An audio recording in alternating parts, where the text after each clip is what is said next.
आज के सत्संग की स्टार्ट करते हैं। अर्चना श्रीवास्तव आंटी से रिक्वेस्ट करते हैं कि वो आए और सत्संग स्टार्ट करें।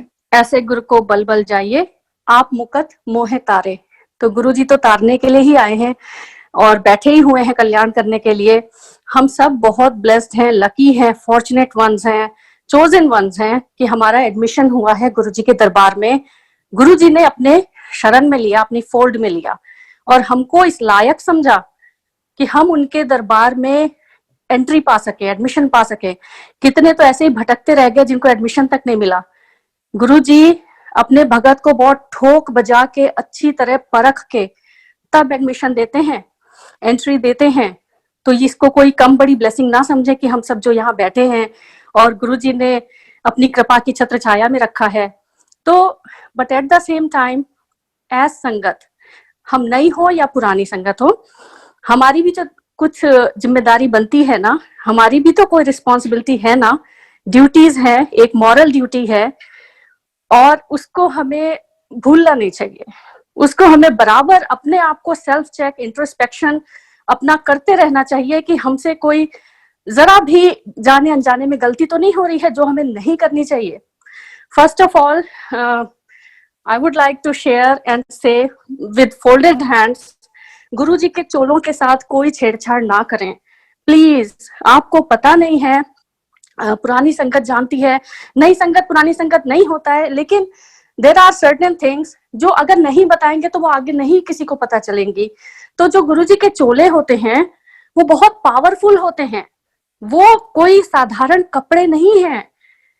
वो गुरु जी का जो अटायर होता था, क्यों गुरु जी इतना मैजेस्टिक रॉयल ऐसे ड्रेसअप होके आते थे, वो भी तो नॉर्मल ऐसे बैठ सकते थे ना, लेकिन वो इतना रॉयल और मैजेस्टिक चोलों में आते थे क्योंकि वो जो चोले हैं उनके वो इतने पावन पवित्र, वो साक्षात वो चोले भी अलाइव होते हैं।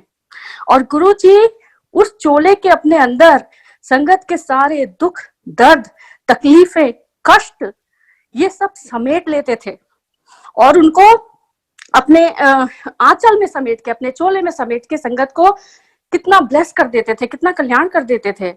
तो वो जो गुरु जी के चोले हैं, उनके चोलों की जो ससराहट होती थी जब वो आते थे, निकलते थे दरबार में और चलते हुए जाते थे, अगर उनका चोला आपको सौभाग्य से छू भर गया तो आपके ऐसे ना बिल्कुल रोम रोम में ऐसे तरंगे उठने लगती थी, कंपन हो जाता था, वाइब्रेशन हो जाती थी अगर उनका पावन पवित्र चोला तक आपसे छू गया। और जब उनके चरणों में बैठते थे, उनका चोला अगर टच भर कर जाए तो आप नहीं रहते थे। तो ये गुरु जी के चोले हैं और इनमें बहुत शक्ति है। और गुरु जी हर दिन एक डिफरेंट कलर का चोला पहनते थे क्योंकि उसके पीछे भी गुरु जी ने बताया था कि जो भी संगत आती है, सी हर किसी के अपने प्रॉब्लम्स है, हर किसी का अपना एक, गुरु जी सब कुछ जानते थे, हमें जानने की कभी जरूरत भी नहीं पड़ी। लेकिन गुरु जी ने बोला आज जो संगत आएगी उसका ये ग्रह खराब है, मैं इस कलर का चोला पहन के बैठूंगा, उस संगत के सारे ग्रह ठीक हो जाएंगे। दूसरे दिन दूसरे कलर का चोला, हर दिन नए कलर का चोला गुरुजी पहन के बैठते थे और वो चोला अपने आप में इतना सिग्निफिकेंट, उसका कलर का इतना मीनिंग और सिग्निफिकेंस और इतनी इंपॉर्टेंस होती थी कि वो उसी से कल्याण कर देते थे सारी संगत का। मैं तो जब जाती थी तो मैं रास्ते भर में, सच बता रही हूँ, मैं इमेजिन करते हुए जाती थी और गेस करते हुए जाती थी कि आज गुरुजी किस रंग के चोले में होंगे, आज गुरुजी ने किस रंग का चोला पहना होगा। और जब जाके अगर वही कलर निकलता था तो इतनी खुशी मिलती थी, अरे वाह पिंक सोचा था और आज गुरुजी ने पिंक चोला पहना हुआ है।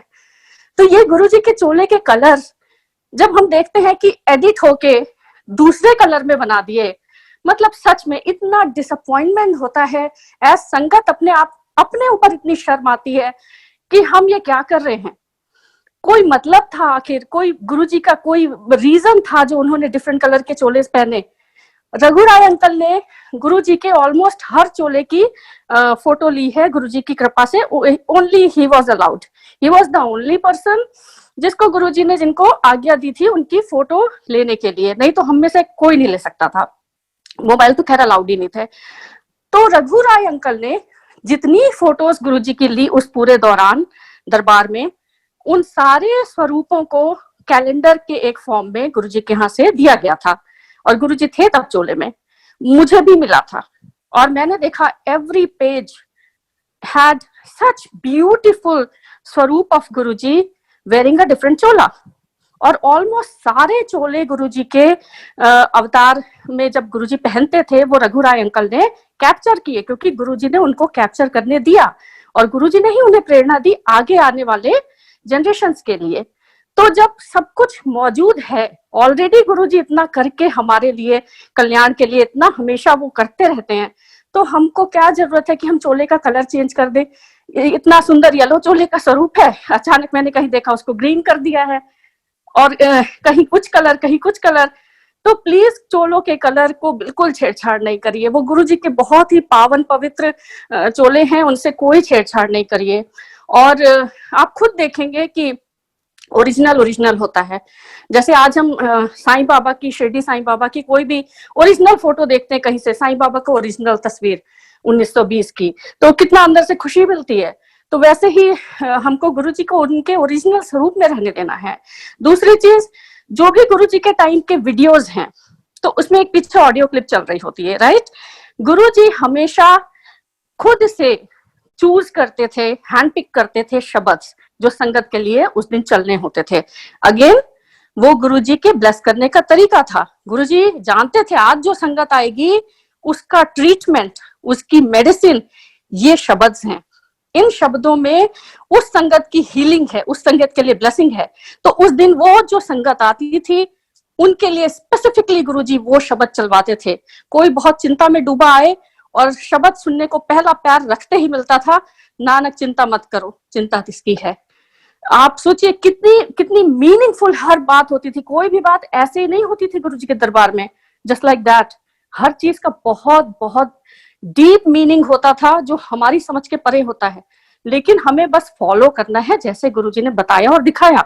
तो अगर हम गुरुजी के टाइम पे कोई भी वीडियो क्लिप देखते हैं, गुरुजी के बर्थडे का, बैसाखी फंक्शन का, न्यू ईयर का, इवन कहीं दरबार का, पीछे जो ऑडियो चल रहा है प्लीज चलने दीजिए उसको, क्योंकि वही वो ऑडियो है जिससे गुरुजी अभी तक हील कर रहे हैं, अभी तक ब्लेस कर रहे हैं संगत को। उसमें अगर छेड़छाड़ करके कुछ रीराइट करेंगे, उसके ऊपर दूसरा ऑडियो चला देंगे, तो वो तो पर्पस ही डिफीट हो गया। फिर तो कभी हमारी जो फ्यूचर जनरेशन आएंगी उनको तो पता ही नहीं लगेगा कि ओरिजिनल क्या था। तो we have to preserve the legacy, we have to keep the we have to be the torch bearers, we have to pass on the torch, we have to keep the legacy alive अपने आगे आने वाली generations के लिए। So please thank you so much for understanding. जो गुरुजी कहलवाते हैं मैं बस वो बोलती हूँ, और मुझे जो लगता है कि एज संगत ये हम सबकी कलेक्टिव रिस्पॉन्सिबिलिटी है। इट्स नॉट ओनली मी और यू, कलेक्टिव रिस्पॉन्सिबिलिटी है हम सारी संगत की कि हम अपनी तरफ से कोई इस तरह की गलती ना देखें, ना करें, और अगर कोई कर रहा है तो उसको प्यार से समझा दें और उसको आगे ना करने दें। So thank you so much for understanding and शुक्राना गुरुजी का, एंड थैंक यू संगत जी, शुक्राना गुरुजी। संगत जी हमारे साथ अश्विनी गोस्वामी अंकल हैं। अश्विनी अंकल प्लीज आए और सत्संग शेयर करें। मैं मिसेस गोस्वामी हूँ, AK गोस्वामी की वाइफ। तो ऐसा था कि मेरे हस्बैंड शिमला में पोस्टेड थे, और मैं एक दिन सामने पहाड़ दिखते थे तो मैं वहां देख के कह रही थी कि शिवजी आप आओ मेरे पास बैठ जाओ। तो उसके बाद कोई 6-7 महीने बाद मेरे हस्बैंड की पोस्टिंग जो है दिल्ली हो गई। तो दिल्ली में इनके बैचमेट थे जो गुरुजी के यहाँ जाते थे, तो उनका फोन आया कैसे से गुरुजी आ रहे हैं और आप हमारे यहाँ आइए। तो हम तो जानते भी नहीं थे कि कौन गुरुजी हैं क्या है। तो हम लोग गए वहां पे, तो फिर मिले तो नहीं, हमने उनसे पूछा उनके बैचमेट से कि उन्होंने गुरुजी ने कहा कि मैं उनसे मिला हुआ हूँ शिमला में। तो जब हम वहां गए तो गुरुजी को मिले पहली बार, तब फिर मुझे रियलाइज हुआ कि मैंने जो कहा था कि शिवजी मेरे पास आके बैठ जाओ, तो गुरुजी ने कहा कि मैं शिमला में उनसे मिला हुआ हूँ। तो देखिए कितना है कि मैं शिवजी से बोलती हूँ और गुरुजी तो शिवजी का अवतार माने जाते हैं। और मतलब ये एक मेरे साथ बड़ा ही एक्सपीरियंस ऐसा हुआ कि बिल्कुल मेरे को फिर टोटल फेथ हो गया कि ये तो शिवजी हैं। फिर हम जाने लगे उनके पास, उन्होंने कई हमारे प्रॉब्लम्स ठीक किए, और इतने एंथुसियाज्म होता था उनके यहाँ जाने का। हम 2002 में जुड़े थे उनके साथ। And thank you, Guruji. Thank you very much. Shukrana, shukrana, shukran. Next I request Anu aunty. Anu aunty please आए और सत्संग शेयर करें. जय गुरु जी संगत जी. थैंक यू संगत जी एंड थैंक यू गुरु जी. मैंने आज अपना दूसरा सत्संग सोच के रखा था और संगत जी मैं छोटा सा एक और सत्संग भी सुना सकती हूँ अगर आप मुझे इजाजत दे तो साथ में. बट आई विल अंडरस्टैंड अगर सबको टर्न देंगे तो मैं सेकंड वाला कल भी सुना सकती हूँ. सो मेरा ये वाला सत्संग है, ये फर्स्ट जो सत्संग है उसी की कंटिन्यूटी है. तो गुरुजी ने हमको ऑस्टिन में फर्स्ट टाइम सत्संग ब्लेस करा हमारे घर पे. तो वो तकरीबन 1.5 साल के बाद था. गुरुजी डिसाइड करते हैं डेट, क्योंकि मैंने ऐसी डेट दे दी थी जो कि करवा चौथ के एक दिन बाद थी. तो मेरी कोई हेल्प के लिए नहीं आ सक रहा था और मुझे बिल्कुल कोई एक्सपीरियंस नहीं था. घर पे फर्स्ट टाइम सत्संग था और किचन में भी मेरी इतनी स्किल्स अच्छी नहीं थी. तो गुरुजी कहते हैं कि अपना लंगर खुद अपने हाथों से बनाना चाहिए. तो हम वही ट्राई करते थे कि सब कुछ घर से स्क्रैच से बनाना की ही मोटिवेशन थी. और देखो संगत जी कैसे गुरुजी हर चीज प्लान करते हैं. हमारे घर 3 दिन पहले एक बच्ची का फोन आता है. वो यहाँ पे यूनिवर्सिटी में किसी असाइनमेंट के लिए इंडिया से आई थी और वो कहती कि मैं इंडिया से आई हूँ और मुझे आपका किसी ने नंबर दिया बड़े मंदिर में. संगत जी मैं किसी को बड़े मंदिर में नहीं जानती और मैंने कभी किसी को अपना फोन नंबर नहीं दिया. मैं बड़ी प्राइवेट जैसे पर्सन होती हूँ कि अपने घर में मस्त रहती हूँ और कोई फेसबुक कोई सोशल मीडिया से मुझे कुछ लेना देना नहीं है. सत्संग में भी जाती हूँ बस गुरुजी के पीछे जाती हूँ और अपना गुरुजी के दर्शन करके मिलके अपना वापस आ जाती हूँ. बस यहीं तक अपनी लाइफ रखी हुई है और बड़ी खुश हूँ. गुरुजी की बहुत दया है.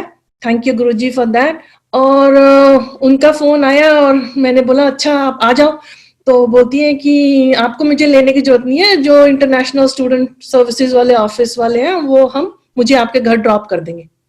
संगत जी यू विल नॉट बिलीव, वो गुरुजी ने मेरी हेल्प मेरे घर भेज दी और वो लड़की बड़े मंदिर में किचन में काम सेवा करती थी. Can you believe it?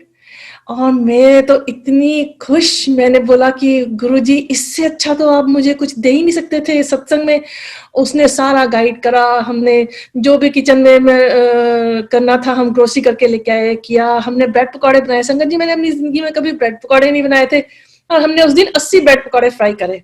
और उस सत्संग में इतने सत्संग है कि जब हम किचन में कुकिंग कर रहे थे, हमने एक रात पहले कुकिंग शुरू करी, दूसरे दिन सुबह संगत इनवाइट करी थी और हमने रात को ब्रेड पकौड़े फ्राई करने शुरू करे. नॉर्मल जैसे घर में कढ़ाइयाँ होती है, मेरे पास कोई बड़े बर्तन तो थे नहीं. हमने थोड़ा सा उसमें घी डाला और बनाने शुरू करे. तो हम बड़ी वाली ब्रेड लाए. हमने सोचा कि 80 ब्रेड पकौड़ा हम फ्राई कर देंगे, जितने भी इसमें 2 ब्रेड्स में निकले बड़े साइज के. तो हमने काउंट करा, हमने 80 ब्रेड पकौड़ा फ्राई करे और कोई अलार्म नहीं बजा. यहाँ पे जैसे घरों में अलार्म फटाफट बज जाते हैं. संगत जी हमको बाद में रियलाइज हुआ कि हमारा घी भी वही उसी में ही फ्राई होते रहे. हमने घी भी नहीं चेंज किया और टेस्ट तो करना ही नहीं था, क्योंकि लंगर में मैंने सुना था कि लंगर कभी टेस्ट नहीं करते हैं. तो गुरुजी से बस अरदास करी कि जैसी आपकी गुरुजी इच्छा हो वैसे ही हो. और बाकी जो भी लंगर बना गुरुजी की दया से मुझे हलवा प्रसाद नहीं बनाना आता था, तो वो एक संगत और बना के लाए. और देखो कि करवा चौथ की वजह से कोई भी संगत मेरी हेल्प नहीं करने आई, तो गुरुजी ने मेरे घर पे बड़े मंदिर से संगत भेजी जिसको कि किचन का एक्सपीरियंस था. इमेजिन.